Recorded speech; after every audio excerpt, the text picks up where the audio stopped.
It all started with a knock on the door that should have been routine, but instead, it cracked open a powder keg of secrets, arrogance, consequences that not even the HOA was prepared to face.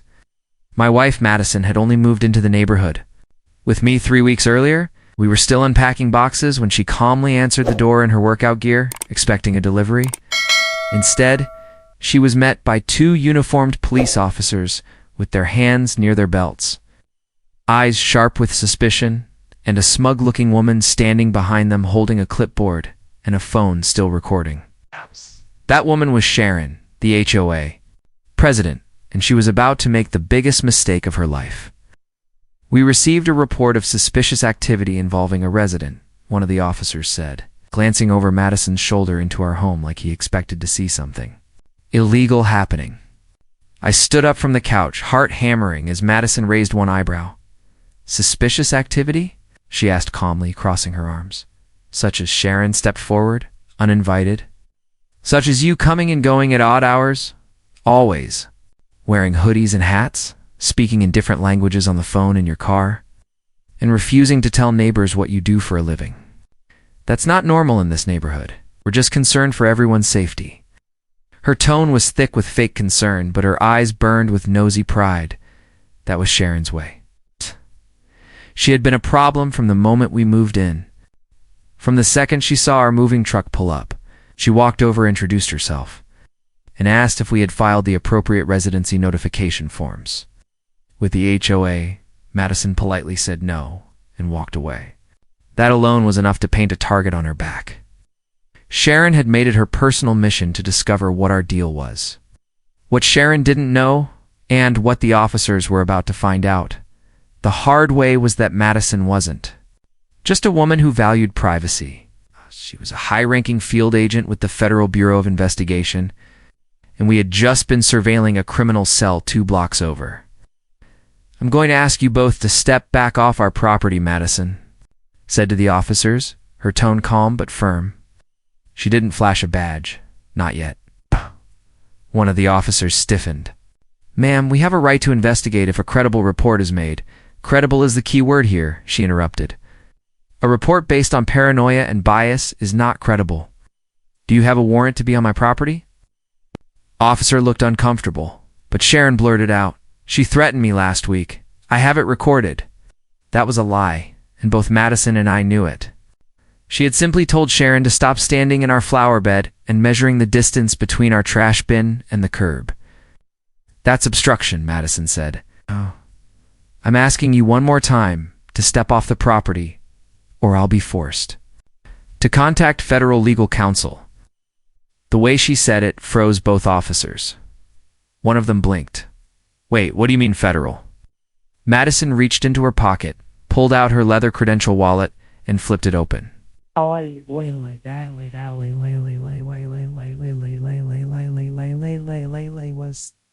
It was the moment everything changed. Special Agent Madison Blake, FBI. She held it up long enough for both officers to examine it. The shift in their posture was immediate. Shoulders squared, expressions sobered. Sharon, however, wasn't so quick to adapt. "That's fake," she muttered. "You probably ordered it online." The younger officer stepped forward politely, blocking Sharon with one arm. "Ma'am, we're going to need you to wait on the sidewalk, please." Sharon sputtered but obeyed. Madison invited the officers inside, and I could tell they were walking a fine line, still unsure if we were who we said we were still assessing. Madison calmly explained the basics. Yes, she was FBI. Yes, she worked unusual hours. She was not obligated to disclose her assignments to the neighborhood committee. She gave them the phone number of her bureau supervisor, and within minutes, confirmation was on the line. The officers apologized repeatedly, then left. Sharon, on the other hand, remained outside until we closed the door in her face. That should have been the end of it. It wasn't. If anything, it was only the beginning. The next day, Sharon filed a formal complaint with the HOA board stating that we had intimidated law enforcement, used forged credentials, and that Madison's aggressive tone posed a security risk to the neighborhood. She also circulated a petition demanding that we either come clean about Madison's job or be fined for failure to disclose employment-related disruptions. Our mailbox was suddenly flooded with nasty notes written in shaky cursive. "This is a safe neighborhood," one read. "We don't want violence brought here." Another said, "If you have nothing to hide, why don't you just tell us what you really do?" A few neighbors avoided eye contact completely. Others whispered when we walked past. Sharon had successfully poisoned the well, convincing a chunk of the neighborhood that Madison was dangerous or part of some secret operation. Ironically, she was right about the last part. We were embedded in a surveillance op tracking a domestic terror suspect who lived 2 streets over. But the timing of the HOA drama was threatening the entire case.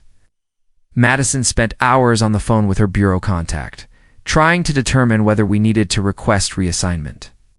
"If they keep calling local PD, they're going to blow everything," she told me one night, frustrated. "We're watching a guy who's been on the radar for a year, and Sharon's out here hosting neighborhood watch meetings about me." That was another escalation. Sharon formed a safety council, composed of the same half-dozen busybodies who already served on the landscaping and welcome committees. They began circulating flyers warning residents to report any unidentifiable vehicles or behavior inconsistent with neighborhood norms. In short, it was a witch hunt. It all boiled over one Saturday when a suspicious white van was parked outside our neighbor's home. Sharon immediately assumed it was Madison's surveillance team and called 911 again. The kicker? The van didn't belong to the FBI. It was delivering flooring materials to a house being renovated. The poor driver was handcuffed for nearly an hour before being released. That was the moment Madison had enough. She sent a formal cease and desist letter to the HOA board through the Bureau's legal team, demanding that Sharon cease all efforts to interfere with federal operations under threat of obstruction charges. The board panicked, called an emergency meeting to discuss the escalating situation. But Sharon arrived with a folder full of conspiracy theories and claimed Madison was using a fake identity to spy on the neighborhood. "I have proof. She's not who she says she is," she announced. "I found online records that say Madison Blake is just an alias."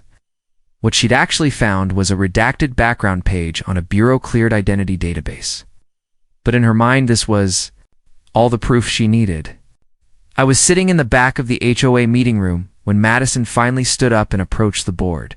"You've allowed this woman to harass a federal agent, threaten national security, and endanger our ongoing investigation. Not stop today. I will open a formal inquiry into every member of this board for obstruction and harassment." Ow. The silence was nuclear. Sharon stood there, blinking, as if realizing for the first time that Madison wasn't bluffing. The board members began whispering among themselves, clearly shaken. It was the first time I saw fear, not annoyance or arrogance, in Sharon's face. She had crossed a line, and she knew it. But she still didn't back down. "I don't care who she says she is," Sharon said. "This is my neighborhood, and I have a right to know what's happening on my street." Madison stepped closer. "You don't have a right to know about active federal operations. What you have is a right to remain silent, and you should use it before this gets worse." That was when the HOA president quietly said, "Meeting adjourned," but the fight was far from over. What happened next would shock the entire town and leave Sharon facing consequences she never imagined. If you think standing up to a nosy HOA president is brave, wait until you see what happens when that president targets an FBI agent and learns the hard way what federal justice really looks like. Subscribe to Sham Stories now to follow the full story. As the truth unravels, neighbors turn, and one woman's obsession leads her to a door she should have never knocked on. After the board adjourned that tense emergency meeting, most of the members shuffled out in silence, a few with wide eyes, clearly stunned at the legal gravity Madison had dropped on them. But Sharon didn't leave. She remained seated, clutching her folder of printed screenshots, scribbled notes, and paranoid speculation like it was a holy book. I watched from the back as she sat there, trembling not from fear, but fury. She looked like someone who had built an entire fantasy in her head and was now being forced to admit none of it was real. That night, the neighborhood felt eerily quiet. Not a single HOA member dared to knock on our door. Madison got a call from her bureau superior, giving her full support and instructing her to remain on site as the op was still active. The suspect we were monitoring, a man named Daniel Crestwood, had shown new activity in usual communications in encrypted files, moving through a hidden server he maintained from his home 2 streets down. The Bureau believed he was preparing for a large-scale illegal transaction, and we needed to stay close. But staying close meant staying under the radar. And Sharon had now turned our entire street into a circus. The next day, someone posted in the neighborhood Facebook group that a federal investigation might be happening in our block. That same post was taken down within minutes, but not before screenshots spread like wildfire. Residents started speculating. In hushed conversations, was someone here a criminal? Was Madison actually FBI? Or was that just a scare tactic? Shouldn't the HOA be doing more to protect them? Then came the flyers. Dozens of them, tucked under windshield wipers and wedged in front doors. Do you really know your neighbors? It read in bold red font. Something isn't right on our street. Demand transparency. Your family's safety depends on IT. There was no name on the flyer, but we all knew who had printed them. That same morning, Sharon had a massive banner erected across her front porch that said "No Feds in the HOA." It was so comically absurd, a few residents even snapped pictures and shared them online as a joke. But the deeper truth was that her antics weren't just ridiculous, they were dangerous. Madison's job depended on discretion. Her presence in the neighborhood was part of a delicate balance between federal operation and community coexistence. Sharon's obsession was threatening to unravel that balance, not just for us, but for the target of the investigation. The Bureau could only tolerate so much interference. Madison warned the HOA again via formal notice that continued harassment or spreading misinformation would lead to formal legal action. Still, Sharon persisted. That week, she began organizing a concerned citizens forum at the community clubhouse, open to all residents who felt unsafe with government surveillance nearby. She even managed to get a few of the more easily influenced residents to show up, including a couple who believed in deep state conspiracy theories and thought Madison was part of some black ops mission to control suburbia. I couldn't believe what I was seeing. While my wife was working 18-hour shifts tracking a known threat, Sharon was holding town hall meetings to discuss how federal agents were ruining her HOA's aesthetic. It was both infuriating and surreal. But the turning point came one evening during a routine surveillance operation. Madison had been tailing our suspect, Crestwood, via a remote team while monitoring his traffic from our in-home command point. It was just after 11 p.m. when Crestwood left his house with a duffel bag, entered a gray SUV, and drove south toward the city.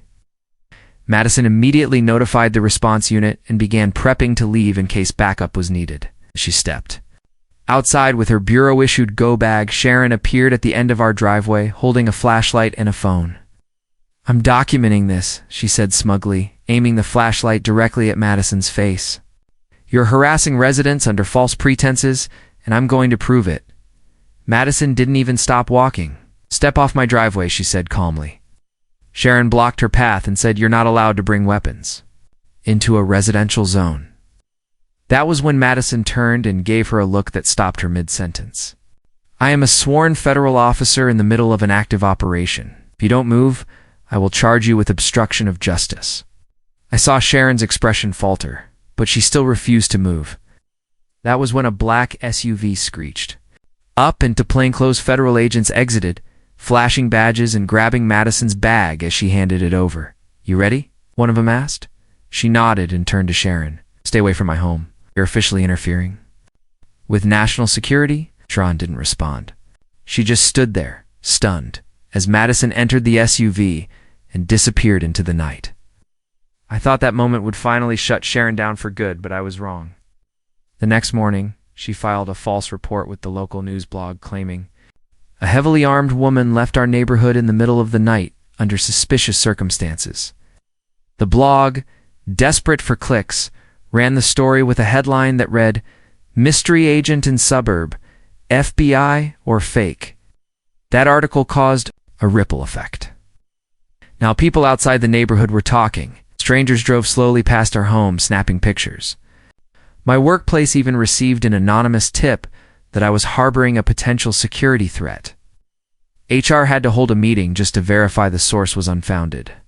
Sharon's lies were affecting our lives in tangible, painful ways.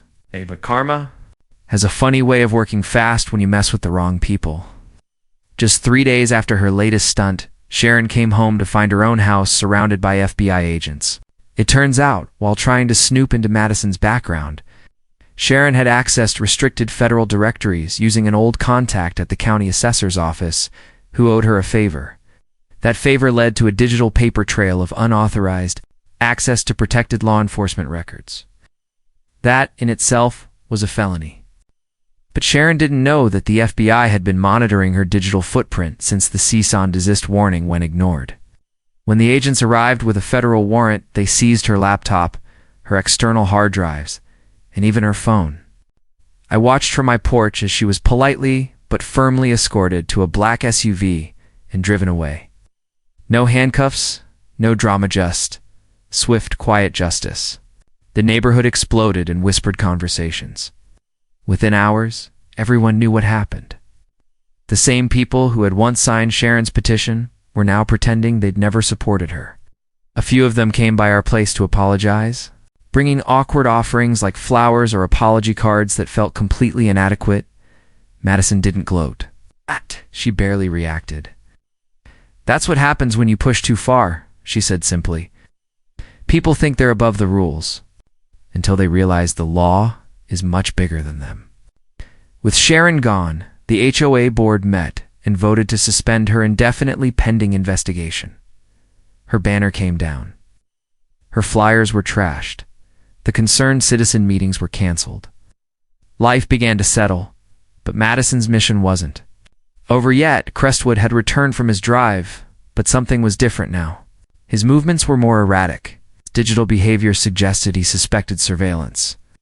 Madison feared Sharon's noise might have tipped him off. The Bureau ramped up efforts to collect enough evidence to bring him in without compromising safety. And now the clock was ticking. The entire neighborhood didn't know it yet, but they were about to become witnesses to something far bigger than an HOA scandal. The night of the takedown was coming, and the fallout would change everything. The tension in our neighborhood was like a pot slowly nearing its boil.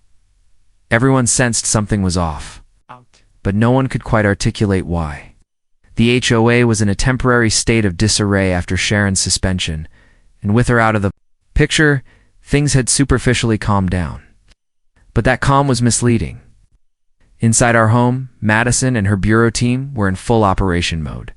The suspect, Daniel Crestwood, had gone silent after his late-night drive, a worrisome shift in behavior that suggested one of two possibilities.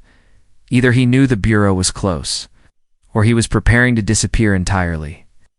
Madison had been through dozens of these cases before, and she knew what the signs meant. Crestwood's online patterns were becoming erratic.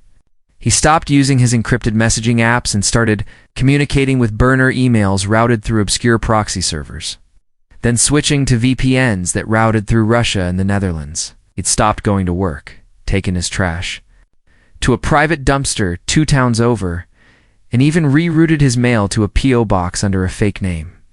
Every one of those signs screamed imminent flight or last-ditch action. The worst-case scenario? He was preparing to move something: legal materials, weapons, or possibly even people. For days, Madison barely slept. She met nightly with her 2 fellow agents, who worked from a temporary command post in a van disguised as a cable company vehicle parked a few blocks down. Even I, who had grown used to the unusual tempo of her FBI life, felt the weight of this case pressing down like a thick fog. "We're close," she told me one night, as she scanned security cam footage from Crestwood's home. "He's going to move, and when he does, we need to be 2 steps ahead."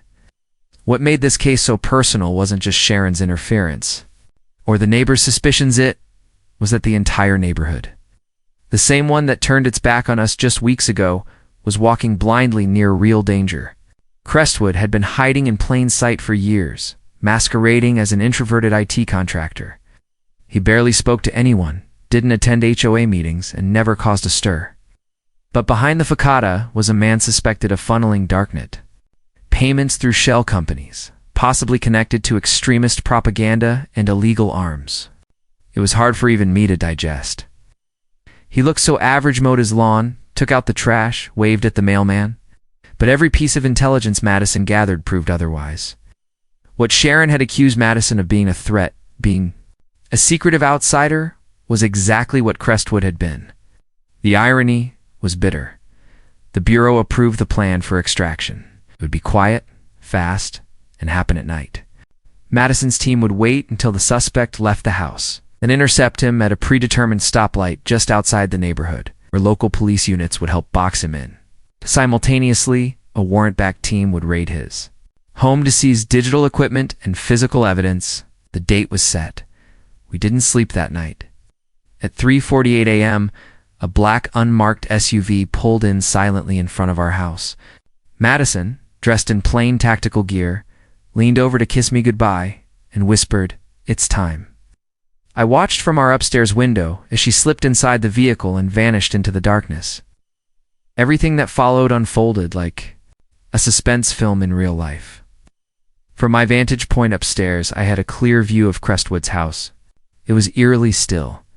At exactly 4:02 a.m., his porch light blinked on. A figure stepped out, duffel bag slung over one shoulder, and walked briskly to the same gray SUV Madison had tracked before. He pulled out and drove east. The Bureau's plan went into action. Minutes later, I got a text from Madison. "Target mobile. Operation moving." A surge of adrenaline shot through me. I switched to the live body cam feed Madison had discreetly left accessible via a secure Bureau app. Through the lens, I saw the black SUV tailing Crestwood silently through quiet residential streets. Then came the moment. At a red light just outside the subdivision, two police cruisers and the Bureau SUV boxed him in like clockwork. "Hands up. Hands on the wheel," shouted an agent over the loudspeaker. Crestwood froze. He didn't resist. He knew. From the footage, I watched Madison and her team quickly surround the vehicle, guns drawn but measured. Crestwood was pulled from the car, cuffed, and placed into the transport van. It was over in under 4 minutes. Back at his house, a simultaneous raid was executed. I couldn't see that part in real time, but Madison would later describe it as a treasure trove of evidence to laptops loaded with encrypted files. Burner phones, USB drives full of cryptocurrency ledgers, and most shockingly, an unlicensed weapons stash hidden behind a false panel in his garage. The items were enough to formally charge Crestwood with multiple federal offenses, including illegal arms trafficking, digital money laundering, and conspiracy to commit domestic terrorism. And just like that, the most dangerous man in the neighborhood was Ganan. Not a single resident, except us, had ever suspected a thing. But the real shock came the next morning when the entire neighborhood awoke to a flood of news. Crestwood's arrest was all over local and national media. Helicopters hovered overhead. Reporters stood at the end of our street. Footage leaked from the raid, showing agents pulling out black bags and storage bins. The neighborhood Facebook group exploded. "Is this the same guy who waved at our kids during Halloween? I always thought he was weird, but I never imagined this. Wait, does this mean the woman everyone was attacking was actually saving us?" Suddenly, the narrative had flipped. People began to understand. The whispers about Madison went quiet, and apologies started rolling in. Our doorbell rang every hour, neighbors bringing coffee, letters, and deeply uncomfortable expressions of guilt. One man even said, "I signed Sharon's petition, and I am so sorry. I thought you were dangerous. Turns out you were protecting us from the real danger." Madison handled it all with grace, smiling politely but keeping her distance. "We weren't here to make friends," she told me later that day. "We were here to stop someone who could have caused a lot of harm." But despite her calm demeanor, I could tell the stress had worn her down. When she finally sat down on the couch that evening, she closed her eyes and leaned her head on my shoulder. "Do you think they'll actually learn something from this?" I didn't have an answer, because while Crestwood was gone, and Sharon was facing federal investigation for her earlier breaches, the deeper question lingered: how often do people judge based on assumptions? How many Sharons are out there wielding their HOA clipboards like weapons while real threats go unnoticed because they don't fit the mold of suspicious? The neighborhood held an emergency town hall 3 days later. The new interim HOA president called it a debrief, but it was more of a reckoning. Madison was invited to speak, but after some consideration, she agreed on the condition that the meeting not be recorded or shared. That night, she stood at the front of the clubhouse, wearing her bureau badge on a chain around her neck, and told the room exactly what had happened. No classified details, just enough to make it clear how close the neighborhood had come to disaster. She told them about Crestwood's encrypted channels, his weapon stash, his plans to flee. She also made one more thing crystal clear. If you had gotten in the way, if local law enforcement had been repeatedly called to harass me, or if one more neighbor had interfered, this entire operation would have collapsed, and your families or children would have been the ones at risk. The room was dead silent. Some residents had tears in their eyes. Others couldn't meet her gaze, but everyone heard her, loud and clear. The final blow came when Madison turned toward the board and said, "You let one woman nearly ruin a federal operation because you were afraid of standing up to her. That should never happen again." And with that, she left the building without another word. The door closed behind her, like a final chapter, slamming shut. The community had seen her not as a nosy neighbor or a mysterious outsider, but as what she truly was, the shield that had quietly protected them, while they turned their backs on her. And although she was finished here, the story wasn't over. Yet, there was one more storm to weather the aftermath of Sharon's damage. The public fallout and the lingering scars of a neighborhood that almost destroyed itself from the inside. In the days following the town hall, it was as if the entire neighborhood was holding its breath. The silence that blanketed the streets was a different kind, now less fueled by suspicion and more by stunned reflection. The very same sidewalks that had once echoed with whispers about Madison now carried cautious footsteps of neighbors who had been forced to question their own judgment. While Crestwood's arrest made national news, what didn't go viral, but sent a ripple through our neighborhood was what came next. Sharon's formal indictment. The federal investigation into her actions.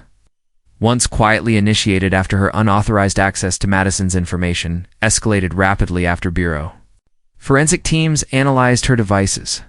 The findings were damning. Sharon had not only attempted to access restricted government directories using her old contact at the assessor's office, but she'd also created a spreadsheet tracking what she labeled suspicious routines of various residents. That list included their license plates, work hours, photos taken from her window, and notes like possibly foreign. Doesn't attend HOA events and refused to provide job details. It was a digital profile built from paranoia, and in any other context, it could have passed as a stalker's journal. Worse yet, she had shared the list with her Concerned Citizens Committee, one of whom had anonymously forwarded it to the Bureau. Once Crestwood's arrest hit the news, that act of betrayal from within her own little cult sealed her fate.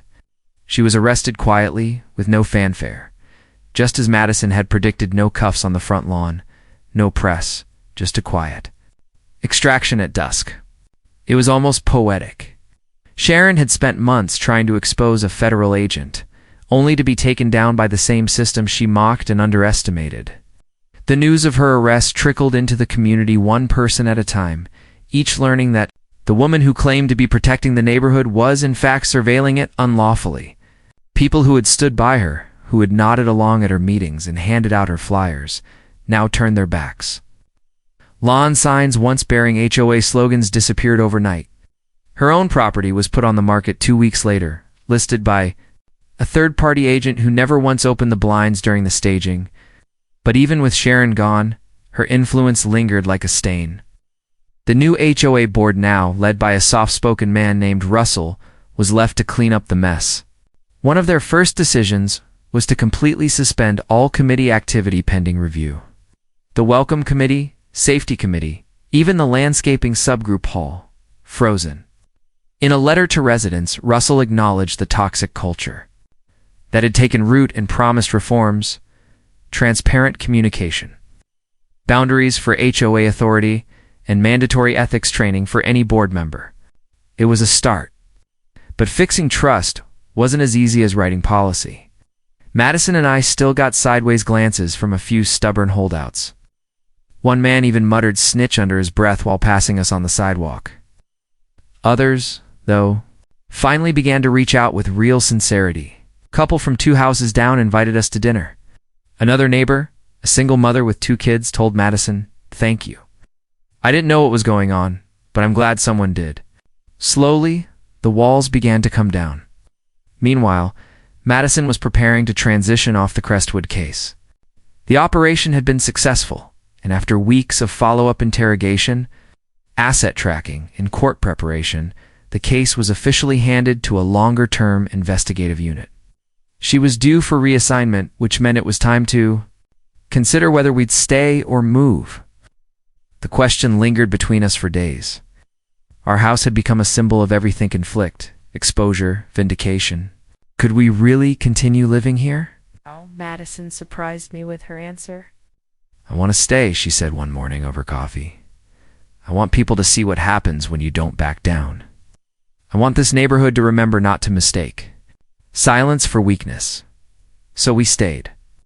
Madison took a short break before her next assignment, giving us both time to breathe for the first time in months. One weekend we attended a neighborhood barbecue hosted by Russell and his wife. It was casual, open, with no clipboard in sight. People mingled, kids played, music played from a Bluetooth speaker on a folding table. At one point, someone raised a glass and said to the FBI agent who saved us all and somehow didn't lose her mind doing it. Everyone laughed. Even Madison smiled. Later that evening, Russell pulled Madison aside and asked if she'd be willing to speak at a local town event, not as an agent, but as a community member, someone who had helped expose a hidden danger in plain sight. Madison hesitated, then nodded. "If it helps people understand, I'll do it." The event was held 2 weeks later in a packed high school auditorium. Madison spoke not about classified operations or tactical decisions, but about the cost of suspicion, the importance of paying attention, and the danger of assuming authority equals truth. Her closing line left a mark.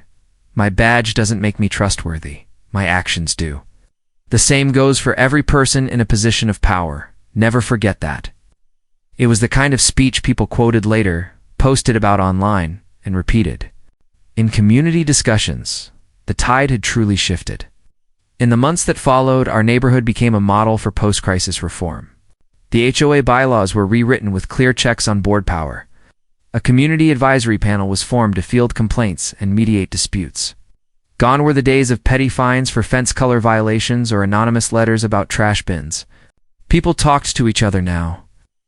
One afternoon, while walking our dog, we passed by Sharon's old house.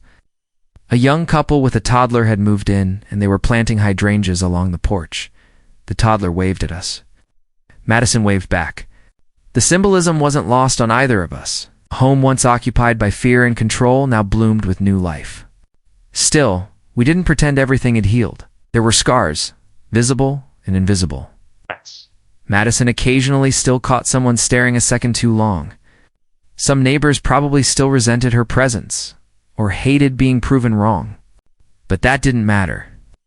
What mattered was that Madison had stood her ground, protected a community that didn't understand what was being done for them, and refused to be intimidated by a woman drunk on HOA power.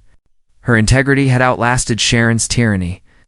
The Bureau later recognized her with a commendation for field integrity. During high-interference operations, a rare honor for agents embedded in civilian areas.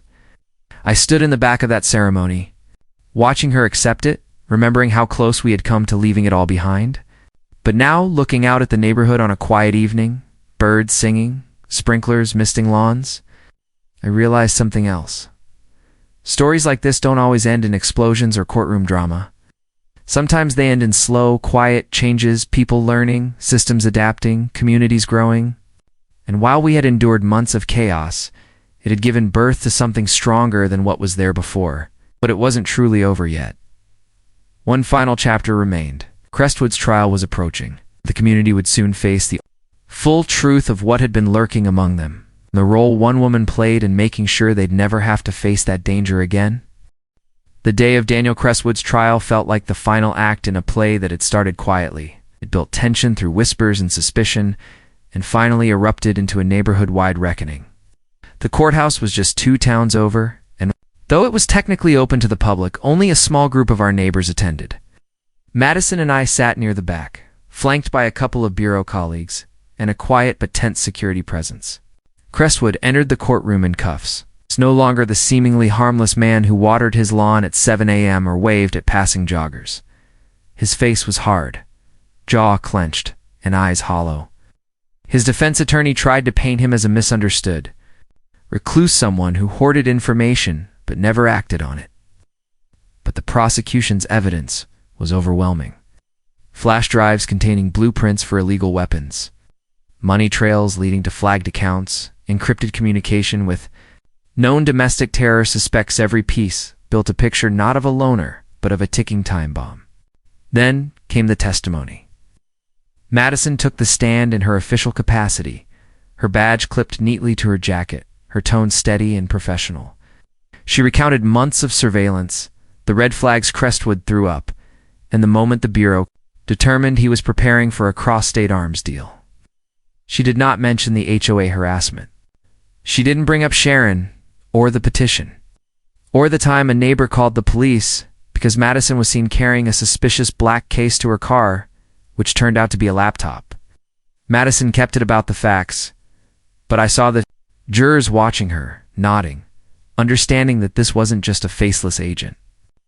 This was a person who lived in the same communities they did, who protected them even when they didn't deserve it. After 4 days of arguments, evidence, and cross-examinations, the jury delivered its verdict: guilty on all major counts. Crestwood was sentenced to 32 years in federal prison. No parole. The courtroom exhaled. Outside, reporters swarmed for quotes, but Madison walked straight to the car, eyes forward, dignity intact. That night, as we sat in our backyard under the soft hum of string lights and the cricket's song, I asked her what she was thinking. She paused for a moment, then said, "I'm thinking about how quiet he was, how nobody saw him for what he really was, and how loud Sharon was, and yet so many believed her. It's strange how wrong people can be in both directions." We didn't talk much after that. We just sat, letting the air carry away months of tension. A week after the trial, a local journalist reached out to Madison, asking if she would do an interview not as an agent, but as a resident. At first she declined, but then she reconsidered. "If this helps other neighborhoods think twice before jumping to conclusions or before letting someone like Sharon take over, I'll do it," she told me. The piece aired on local TV and quickly spread online. It was a calm, thoughtful interview where Madison talked about the balance of serving her country and protecting her privacy, about the psychological toll of being surveilled while surveilling others, and about the risk that comes with judging people by appearances or assumptions. The story sparked nationwide attention, not just because an HOA had called the cops on a federal agent, but because of what it revealed about everyday power. It's about the dangers of misinformation and the strength it takes to keep doing the right thing when the world seems to turn against you. In the weeks that followed, more communities began reevaluating their HOA policies. News outlets ran headlines like the FBI agent next door and how one woman stopped a bombshell in suburbia. But to us, life settled into something close to normal. Madison was reassigned to a regional office with limited travel. We got to spend mornings together again, brewing coffee in silence, walking the dog before work, and waving at neighbors who now looked us in the eye. The house no longer felt like a bunker. It felt like home. Then came a letter. It arrived in a plane envelope, no return address, but the handwriting was familiar. It was from Sharon, written from a minimum security facility where she was being held pending sentencing for multiple counts, including unlawful access to protected data and obstruction of justice. The letter wasn't apologetic, not truly, but it was sobered. She wrote, "I thought I was protecting the neighborhood. I thought I knew what danger looked like. Turns out I didn't have a clue. I hope someday people like me learn to shut up and listen before it's too late." Madison folded the letter neatly and placed it in a drawer. She didn't speak of it again. But I knew it meant something, that even in her downfall, Sharon had finally, however faintly, understood what she'd done. Our street changed. Kids played more freely. Adults waved more often. The paranoia faded, and in its place, A cautious sort of respect grew. The HOA no longer ruled like a government, but served like a support system. And every now and then someone would knock on our door not with complaints or suspicions, but with invitations, conversations, and genuine neighborly connection. We still received the occasional awkward question from people who remembered. The headlines, "So, you're really FBI?" They'd ask Madison at the grocery store. And she'd just smile and reply, "I'm whatever you need me to be as long as you stop blocking my driveway." We'd laugh. But under the humor was something stronger, something unspoken.